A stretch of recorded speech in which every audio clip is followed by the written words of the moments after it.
Good morning. আর এই তো আমার এখন সকাল হয়েছে। আর আমি সকালে উঠে সর্বপ্রথম আমি জানলা খুলে দিয়েছিলাম। আর জানালা থেকে যে সূর্যের যে কিরণটা পড়ছিল না, উফ অপূর্ব, যা ভালো লাগছিল।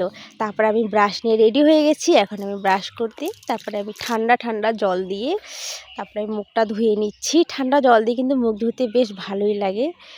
তো সুন্দর করে আমি মুখটা ধুয়ে নিলাম।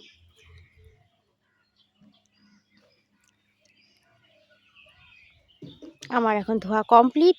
তারপরে দেখো মুখটা কত ফ্রেশ লাগছে, কারণ ঠান্ডা জল দিয়ে ধুলে কিন্তু এরকম মুখটা ফ্রেশ দেখায়। তারপরে আমি দেখছিলাম আমাদের এখানে যে একটা আতা গাছ ছিল, মানে এটা কিন্তু প্রথম আতা ফল এসেছে, তো আমরা এটা দেখিনি। তো আজকে আমি দেখছি হ্যাঁ একটা আতা ফল হয়েছে, দেখতে পারছো, আরও উপরও এক দুটা হয়েছে। তো এটা হলো প্রথম, এই গাছটা হলো এই প্রথম ফল দিল।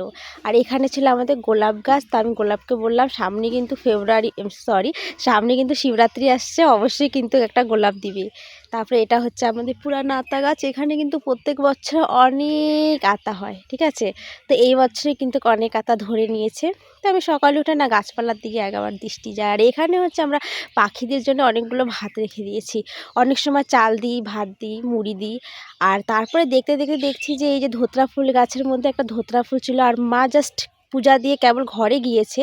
তাই আমি বললাম দেখো মা, একটা কিন্তু ফুল ফুটে রয়েছে, এটা অবশ্যই এখন দিয়ে দাও, না হলে গাছে থাকলে আর কী হবে। তো মা নিয়ে তাড়াতাড়ি এই যে আমাদের ভোলে বাবার কাছে কিন্তু অর্পণ করে দিয়েছে ফুলটা।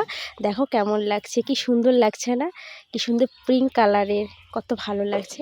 আর আমাদের ভোলে বাবাকে কেমন লাগছে অবশ্যই বলবে। আর তারপরে কিন্তু আমি এখানে হ্যাঁ যেহেতু ঠান্ডা চলছে, তো অবশ্যই গরম জল তো খেতেই হবে। তো আমি এখানে নিয়ে নিচ্ছি কিন্তু 1 গ্লাসের মতো গরম জল, ঠিক আছে। আর সকালে উঠে তো সবাই জানি অনেকে আমরা জল খেয়ে থাকি। তো আমি এখানে গরম জলটা নিয়ে নিয়েছি। তারপরে এখন আমি ধীরে ধীরে এখন আমি এটাকেই খাবো।